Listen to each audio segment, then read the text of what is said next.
There was a small village named Sundarpur, surrounded by green and beautiful fields. In this village lived a woman named Priya. She was beautiful, clever, and her big eyes showed her intelligence. One day, Priya was going to the river on her scooter to fill water. On the way, she saw two farmers arguing loudly. She stopped her scooter and walked towards them to ask what they were fighting about. Within a few minutes, more villagers gathered there. Priya learned that the two farmers, Ramesh and Bholu, used the same canal to water their fields. But every time they ended up fighting. Ramesh said angrily, "The water should come to my field first." Bholu shouted back, "No, my seeds need water first." Priya listened to everything, thought for a moment and said, "Tomorrow morning at 5 o'clock, both of you meet me near the canal.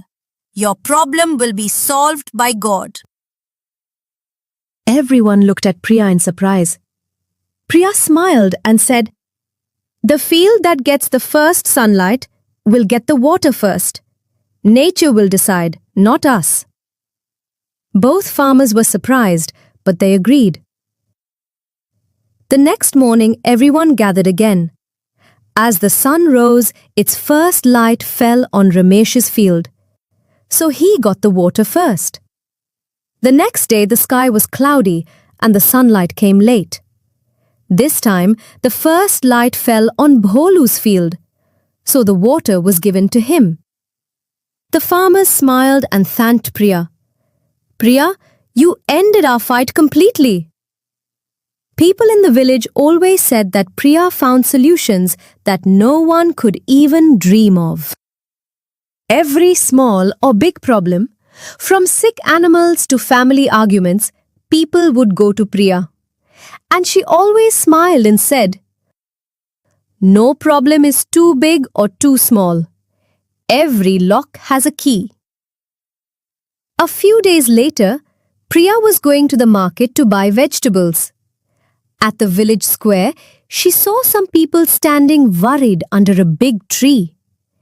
The village school teacher came late every day. Sometimes she missed the bus, sometimes it rained, and sometimes the road was too bad. The children's studies were getting worse. When villagers saw Priya, they stopped her and started explaining everything.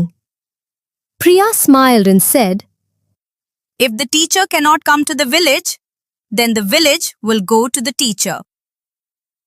The next morning, Priya put all the school children inside a rickshaw and went towards the teacher's house. The children were excited and happy. Priya herself drove the rickshaw. When they reached the teacher's house, she felt very embarrassed. Because of her, Priya and all the children had to come so far. The next day, Priya took her scooter and attached a small cart behind it.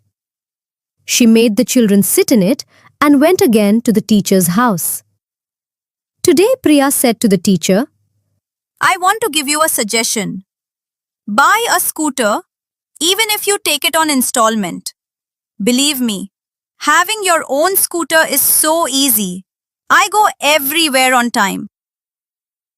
The teacher understood that if she had her own scooter, she wouldn't depend on the bus anymore, and all her problems would be solved.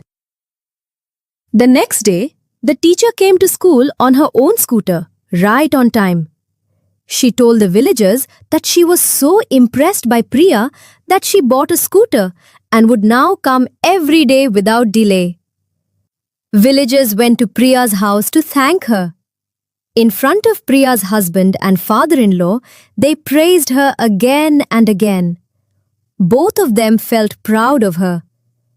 The villagers said, "Priya, your smart idea saved our school." One morning, as soon as Priya woke up, her mother-in-law came to her quickly and said, "My niece is getting married in a few days. Get ready fast. Today we have to go shopping." After a little while, Priya and her mother-in-law reached the market. Suddenly, Priya noticed a poor beggar woman. Priya recognized her and was shocked. She said softly, "Wait, this is my childhood friend's Aunt Liza. But how did she become a beggar?" Before Priya could walk to her, an arrogant girl came angrily and pushed Liza very hard. Liza fell on the ground.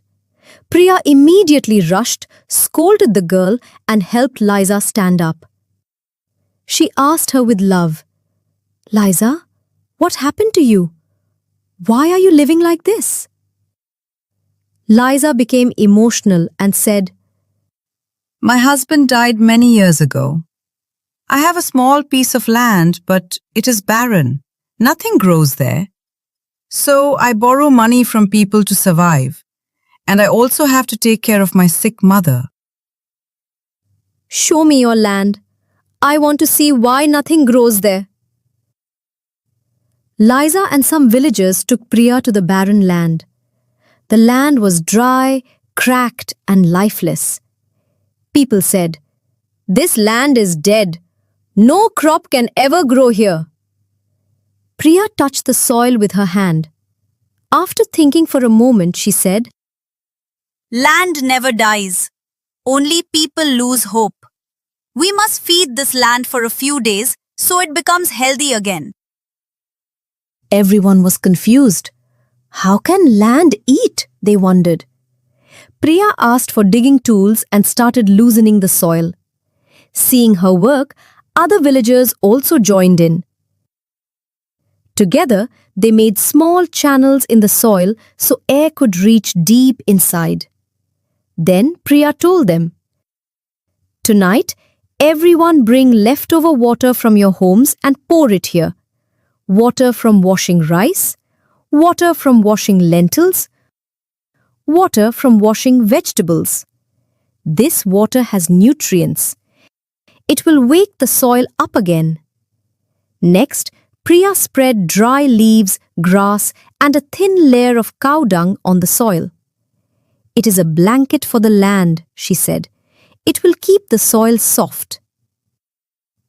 After 7 days, Priya came back and lifted the soil with a small tool. The villagers were surprised. The soil had become moist. Its color had changed, and it had a fresh, earthy smell. Priya smiled and said, Now the land is not lying. It has awakened. Priya planted lemon plants in one part of the field. In another part, she planted some special plants whose seeds were very expensive but needed protection from strong sunlight. So Priya made a special cover for them. On the remaining land, she planted flower seeds. A few months later, the same barren land became green and beautiful. Flowers were blooming, and the lemon plants had grown tall. Now Liza picked lemons and flowers daily and sold them in the market. She started earning good money. One day, Liza came to Priya's house to thank her. She looked healthy, happy, and full of hope. The villagers always said, "Priya is not just a woman. She is a walking, talking genius." Priya laughed and replied, "Any problem can be solved if the mind stays open." And this is how Priya became the most smart and respected woman in the whole village. Second story, Grandfather Haunted Palace. In a small village, there was an old and empty mansion. People said strange sounds came from it. No one could stay there at night. One day, 4 brothers, Rohan, Karan, Manav, and Samar, and their little sister Anaya came to the village to see their grandmother's land. They found out that the old mansion belonged to their great-grandparents. People warned them not to go there. But Rohan said, "We are not afraid. This is our family house." They reached the mansion in the evening. As soon as they opened the door, A dusty smell and a strong wind came out. Anaya said, Brother, I feel something strange. Karan smiled and said, Dear sister, these are just superstitions. Inside the mansion, there were old pictures on the walls. Every picture showed the same family, 4 brothers and 1 young sister. Anaya looked at the picture and said in shock, They look exactly like us. Night began to fall. Manav said, Let's go to the kitchen and eat something. Suddenly, a voice came from another room. Go back. Everyone stopped. Anaya held Rohan's hand tightly. Rohan gathered courage and said, We came here to find out what secret is in our family home. They took their torches and went into the room where the voice came from. The room was full of old books and a wooden box. Rohan opened the box and found an old diary. In the diary, it was written, My name is Ritika. I had 4 brothers.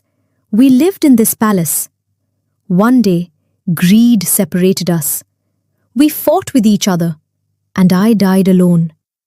My soul will not rest until a brother and sister prayed together for peace.